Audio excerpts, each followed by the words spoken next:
Imagine waiting 45 years for a promotion you were explicitly promised. Oh, wow.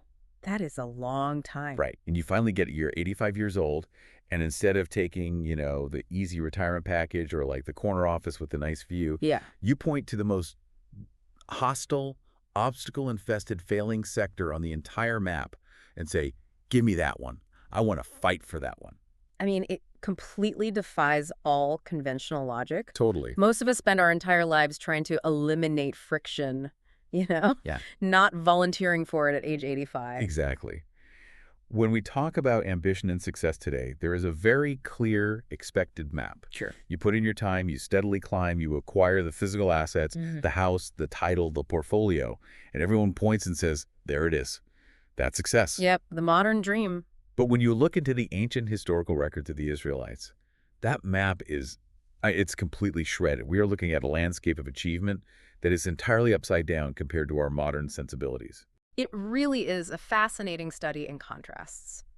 To get to the bottom of this, we are drawing heavily today from the biblical text of Joshua chapter 14. Right. We're looking at both the New International and New King James versions, alongside some incredibly profound excerpts from C.H. Spurgeon's massive commentary, The Treasury of David. And our mission for this deep dive is to explore what it truly means to follow the Lord wholeheartedly.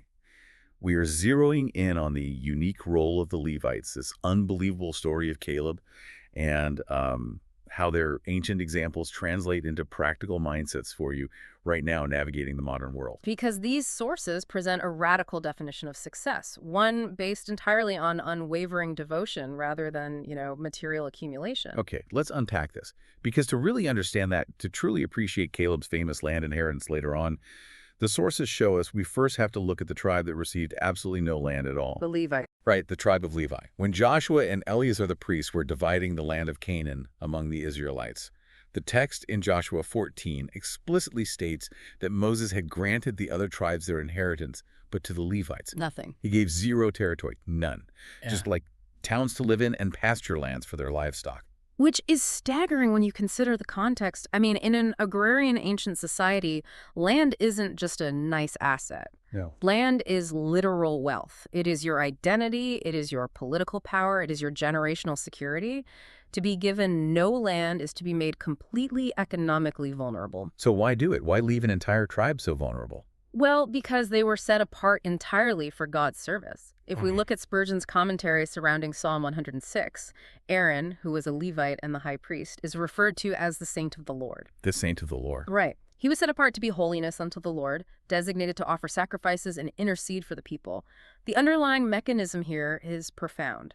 Their inheritance wasn't dirt and crops. Their inheritance was the Lord himself. Okay, I want to pause on that because human nature is incredibly predictable. Oh, yes, it is. If you tell an entire group of people, hey, your inheritance is purely spiritual, while everyone else around you gets actual tangible real estate. Yeah, that is going to create some serious psychological friction. Absolutely. And it did. The sources show us exactly how that friction played out. Because this highly specialized, landless calling bred intense resentment among a specific faction. This is the story of Korah, right? Exactly. What's fascinating here is that the text describes how certain Levites, specifically those aligned with Korah, Dathan, and Abiram, envied Moses also in the camp, and Aaron. Wow. Think about the psychology of envy here. They were already Levites. They already had sacred duties regarding the tabernacle. But they weren't satisfied with the role they were assigned, because it didn't come with the top-tier visibility and authority that Moses and Aaron had. It makes me think of the foundation of a skyscraper. Oh, that's a good comparison. Right. The foundation is arguably the most vital part of the building. It holds everything up. But it's underground. Nobody takes pictures of the concrete foundation. They take pictures of the penthouse. Yeah, that's true.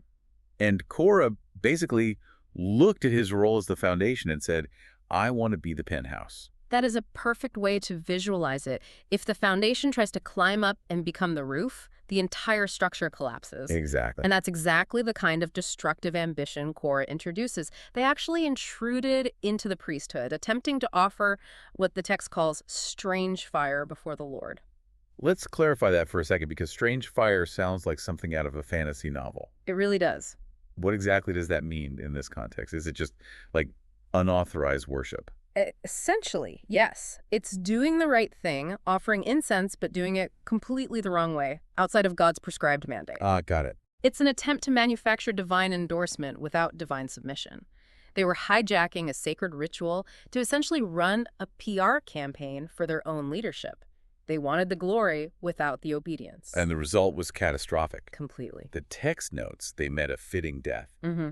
perishing by fire or being swallowed by the earth, depending on the specific individuals involved. Yeah. It's this terrifying image of ambition gone toxic. It is. But what really stands out to me is the contrast. Korah's ambition was all about self-promotion and manufacturing his own success.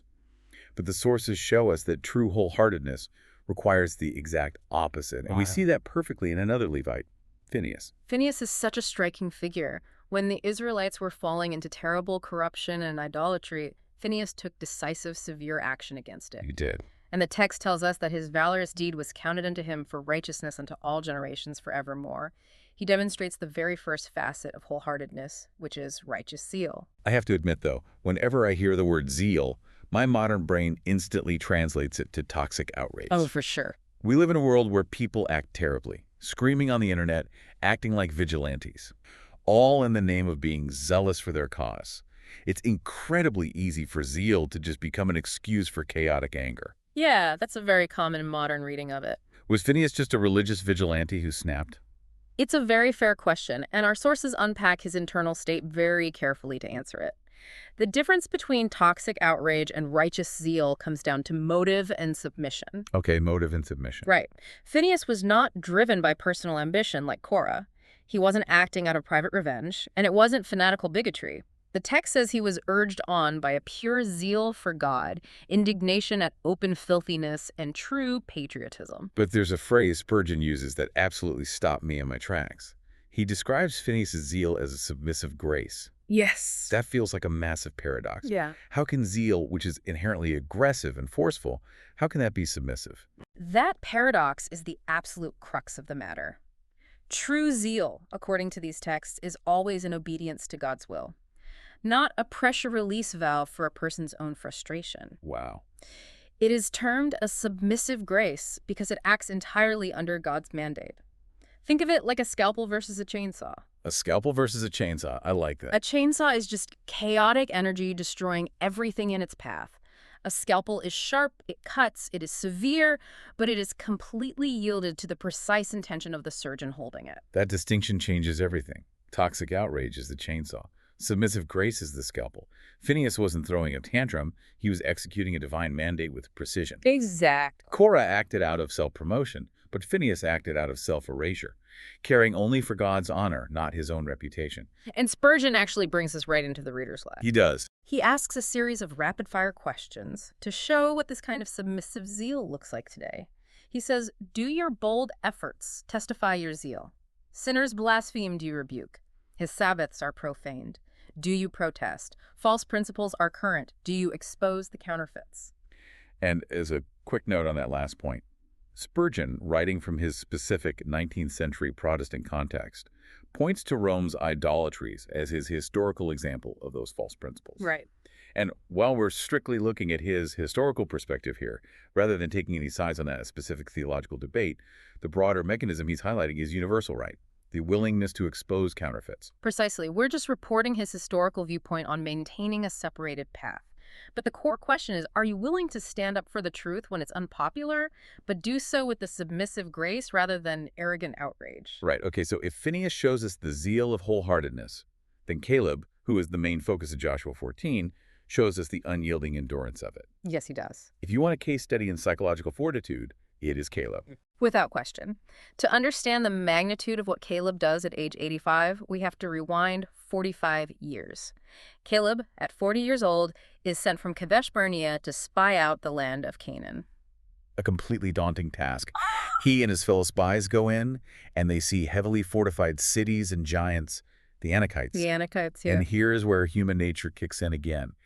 10 of those spies come back, and as the text says, they make the hearts of the people melt in fear. Fear is incredibly contagious. It really is. They look at the obstacles, panic, and spread that panic to the entire nation. But Caleb refuses to yield to the panic. He brings back a report according to my convictions, or as the New King James beautifully translates it, as it was in my heart. I love that phrasing. He wholly followed the Lord. He looked at the exact same giants the others saw, but his calculation was different because he factored God into the equation. Yeah. And because he didn't cave to the majority's fear, Moses swears the very land Caleb walked on would be his inheritance forever. But then the reality of the timeline drops on him like an anvil. Mm. Because the nation rebelled out of fear, they are sentenced to wander in the wilderness, which means Caleb has to wait 45 years. For 45 years. He wanders in a desert with a rebellious generation that is slowly dying off, all while he holds on to this promise. He had to suffer the consequences of other people's cowardice for 4.5 decades. That is the part that is so hard for us to grasp today. Imagine the psychological toll. Here's where it gets really interesting. Yeah. Most of us would become intensely bitter. Oh, absolutely. If I am part of a team and I do my job perfectly, but my coworkers completely tank the project and we all get demoted, I'm going to be furious. I'd be keeping a tally of every single day I was wronged. I think anyone would. But Caleb doesn't do that. What does this 45-year delay actually teach you and me about how God fulfills his promises? Because it clearly isn't always immediate. It completely reframes our modern understanding of waiting. Today, we view waiting as wasted time, or worse, as a punishment. But our sources connect this deeply to Spurgeon's commentary on how God's promises actually try or test a person. Spurgeon points to the story of Joseph in Egypt as a parallel, noting that the word of the Lord tried him. The promise itself becomes a furnace. A furnace. So the waiting isn't God forgetting about you. It's an active process. Exactly. Just as Joseph was tested, a delayed blessing tests a person, and it proves their mettle. Caleb's 45-year wait in the desert was the divine discipline that prepared him. Wow. Think about what he was learning. The temptation to doubt the promise, the daily physical grind of the wilderness, watching his peers fail and pass away. All of that built the spiritual and mental fortitude he needed. It forced a complete reliance on the promiser rather than obsessing over the timeline of the promise. He didn't just survive the waiting, he metabolized it. He used it to build his strength. He did. Which explains what happens when he finally stands before Joshua to claim his land. He's 85 years old. He declares he is just as strong today as the day Moses sent him out, just as vigorous to go out to battle. And then he does the most shocking thing in the entire narrative. He asks for the hill country of Hebron. The very place inhabited by the Anakites, the giants. He doesn't ask for the lush, peaceful valley. He points to the most heavily fortified, giant-infested mountain in Canaan and humbly but confidently says, "It may be that the Lord will be with me, and I shall be able to drive them out just as he said." Amazing. By the time he was 85, his faith was so crystallized in that furnace of waiting that a mountain full of giants looked like an inheritance, not an obstacle. It is the ultimate display of a fixed heart. He wasn't addicted to the adrenaline of the fight. He was completely anchored to the promise of God. So we've seen the landless devotion of the Levites, the submissive zeal of Phinehas, and the incredible enduring patience of Caleb. Now we need to synthesize these ancient examples into a practical profile for you, the listener, trying to navigate modern life. Because you probably aren't fighting literal giants with a sword. Probably not. And you probably aren't offering incense in a tabernacle. What does wholeheartedness look like in the context of your career, your family, your daily anxieties right now? The sources point us directly to Spurgeon's description of the righteous man from Psalm 112 to define this modern, wholehearted believer. Spurgeon uses a brilliant, grounding metaphor. This person is not a rolling stone, but a pillar. I love that. Not a rolling stone. Because modern hustle culture tells us to be the ultimate rolling stone, right? Constantly pivoting, constantly chasing the next trend, moving wherever the immediate advantage is. Exactly. But wholeheartedness is about deep foundational stability. It's being the pillar. And crucially, Spurgeon notes what happens to a person who has become a pillar. He says this person shall not be afraid of evil tidings. Their heart is established and fixed, trusting in the Lord. Evil tidings. I don't think there is a more relevant phrase for the era we live in. Honestly, yeah. We are absolutely saturated in evil tidings. You just open your phone, turn on the 24-hour news cycle, or look at the economic forecasts, and it is a relentless flood of reasons to panic.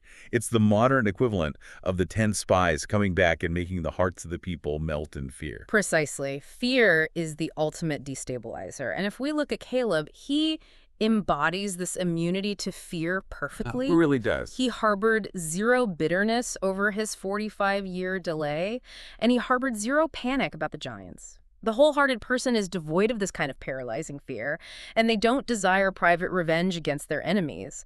Even when the battle wavers, they remain a stranger to dismay because their reliance is on God, not on human circumstances, the economy, or even their own failing strength. So what does this all practically mean for you? We all face modern Anakites, massive obstacles in our careers, health crises, fractured relationships. The secret to success here isn't finding a magic path that avoids all the giants. No. The secret is having a fixed heart that brings that submissive grace to the battle. If we connect this to the bigger picture, the underlying mechanism of wholeheartedness becomes crystal clear. Whether you are called to a highly specialized, unglamorous, behind-the-scenes role like the faithful Levites, or whether you are called to conquer a massive, visible obstacle at age 85 like Caleb, your internal posture must be exactly the same. Right. It is a complete, joyful reliance on the Creator rather than the creature. It is the refusal to let your heart melt when everyone around you is telling you to panic. To quickly trace the thread of our journey today, we started with the Levites and their unique landless inheritance. We saw the toxic dangers of envy through Korah, who couldn't accept his calling and tried to manufacture his own glory. Then we looked at the pure, submissive zeal of Phinehas, the scalpel instead of the chainsaw, acting not out of personal rage, but out of precision obedience. Yeah, such a powerful distinction. And finally, we explored Caleb's 45-year furnace of waiting, a man who boldly asked for the hardest mountain at an age when conventional wisdom says you should retreat. And through every single one of those narratives, the common thread is that unyielding devotion, that fixed heart. Exactly.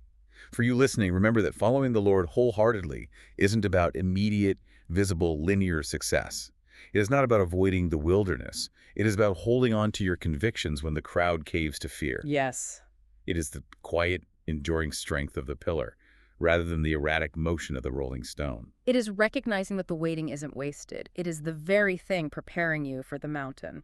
As we wrap up, I want to leave you with one final, deeply fascinating detail from the text of Joshua 14 to mull over on your own. It's a tiny historical footnote, but it changes everything. I love this part. The text notes that Caleb's promised inheritance, Hebron, the mountain he specifically asked for, used to be called Kiriath Arba. It was named after a man named Arba, who was the greatest man among the Anakites. He was the biggest, most formidable giant of them all. That was his headquarters. Consider the profound poetry in that detail. God didn't just give Caleb an empty, peaceful, unproblematic field to reward his 45 years of faithful waiting. He took the very stronghold of the enemy's greatest giant, the most terrifying place on the map. Yeah. And he transformed that into a lasting, permanent inheritance for the man who followed him wholeheartedly. It flips the concept of an obstacle entirely on its head. It really does. Oh. So here's the question to leave you with today. What intimidating Hebron in your life right now looks completely unconquerable, but is actually the very inheritance your trials are preparing you to claim? A powerful thought to carry with us. Because when you look at it that way, a 45-year wait doesn't seem like a punishment anymore. Thanks for joining us on this deep dive.